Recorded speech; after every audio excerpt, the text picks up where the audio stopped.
Hi there, it's me the Johnny Monkey again, and welcome to Video Game Troubadour Side Quest. This episode is going to be a double bill.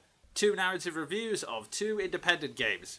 So, without further ado, let's get started.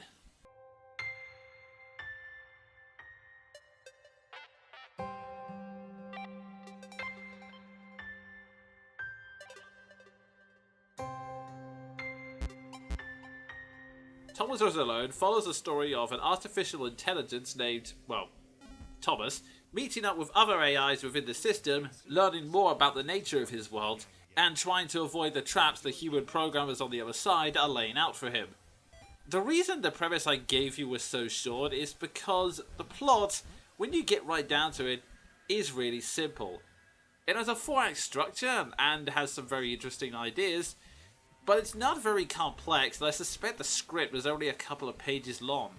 But to focus on that is to miss the point. What makes this narrative interesting is not the story itself per se, but the way it's presented. In case it wasn't obvious, these characters have no faces or limbs. They're rectangles. There is nothing in the game's engine that can be used to characterize its avatars, so it has to rely solely on voice narration. However, this works because Mike Bifrel knows how to give each character a voice, and the narrator, Danny Wallace, knows just what inflection to use in each line to bring the various personalities to life. Okay, interesting. Thomas couldn't fall past this block. Think, damn it, think. What if there was some kind of inverted fall? Some way to... what's the word? Jump. It worked! Thomas had solved the great inverted fall mystery. Chris took an immediate and deep dislike to the skinny red rectangle. Who the hell did this Thomas think he was? Maybe that's what the dots were for. They were there to extend John's reach, to make his performance even more impressive. John liked the thought. He decided to keep them. The narration comes from one character's perspective each level, and it's their thoughts and feelings, their reflection on the game's events, that gives the story both its humour and its charm. It's fun seeing Thomas observe the world with wide-eyed wonder, Claire proclaiming she'll save the day, or John stroking his own ego, and as a result, you grow strangely attached to this group as time goes on. And without going into spoilers, that's really all I can say about it. Thomas's story is a unique and charming one. It's short, and the 4th act takes a change of direction that may annoy some people, but I'd still recommend it regardless.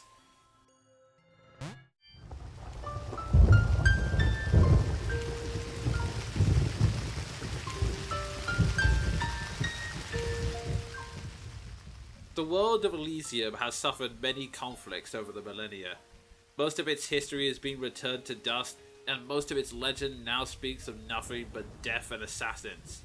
This all changes when a mysterious man named Dust awakens in the middle of nowhere with no knowledge of his past.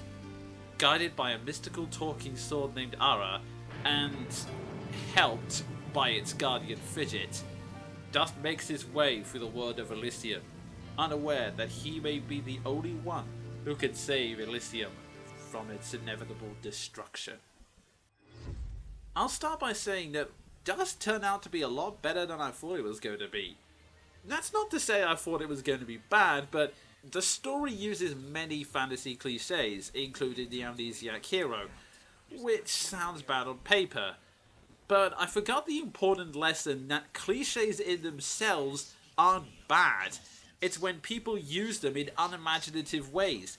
And whilst Dust's plot does follow a standard framework, it manages to breathe life into these cliches, and is willing to throw in 1 or 2 surprises into the mix. This includes Dust's backstory, which was a unique spin on what I thought was going to be a tired and predictable reveal.